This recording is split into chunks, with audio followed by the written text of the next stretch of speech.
Yeah, surprise. We are out here. It's the end of stage one.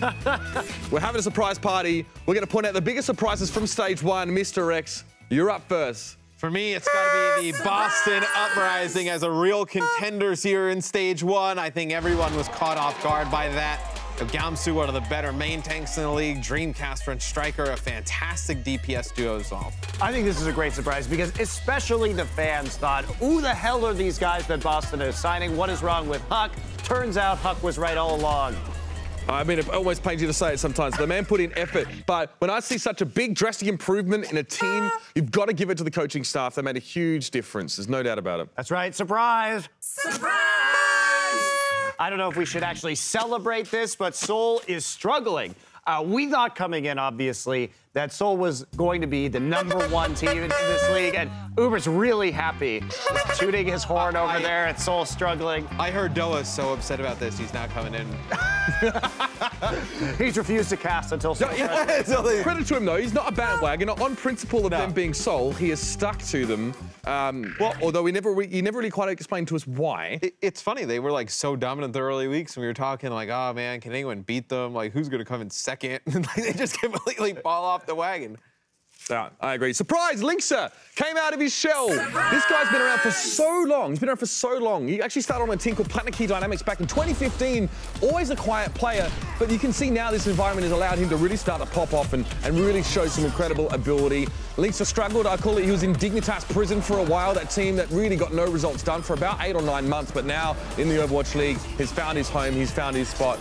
The bloke is doing very, very well. We're happy to see that, of course. I'm really happy. Yeah. We saw him slowly get better over time. He's been a player that has consistently improved time and time and time again, coming into the Contenders playoffs with Giganti, pulling off that big win for Contenders Europe, and then slotting very nicely into the Houston Outlaws. I think he's going to be a player that gets better as this Overwatch League season moves on. And surprise, the Fuel aren't any good. Surprise! They really struggled throughout stage one.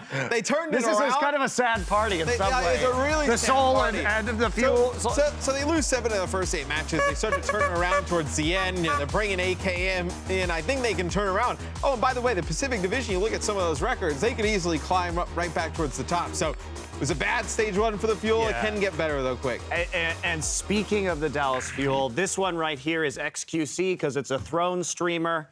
And that's been a part of their problem, too, obviously, with their tank line not being there. Yeah, honestly, look, I think Kaikai's had one of the hardest jobs in the Overwatch League. And it's not because his team are bad or because his team just don't want to work with him. It's just that there's been a series of events, one after another, that have caused players to be unable to play, some for fine reasons, some for more dubious ones. Point is, this guy's got to try and manage all of those things into getting a team of 6 players out on the field. It's hard to do.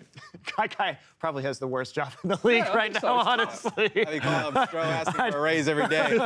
I'm going to go with a nice surprise. Surprise! Yeah, making it rain here with my champagne. Because this is Jonak being a breakout player.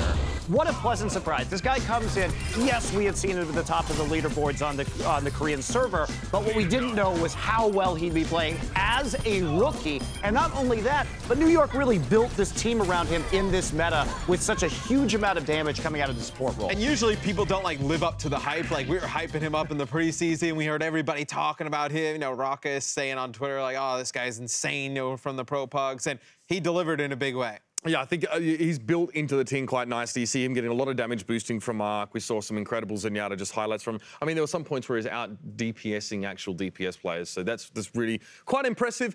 For me, surprise, Soon and Unco have integrated really well into the Los Angeles Valiant, right? You actually obviously have multiple language going on in this team, all right? You have the 2 Frenchmen who aren't overly outspoken in general. They've come in, they've hit their stride. They were looking as good as they were on Rogue, if not better.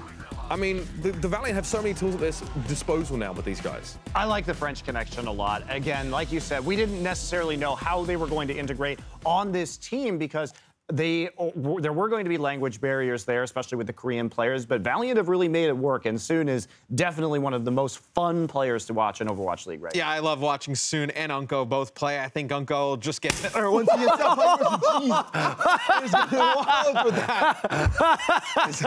Got him, boys! I didn't expect it to be that. Unco's good to watch playing. Okay, that's the surprise party. insurance has to get called in.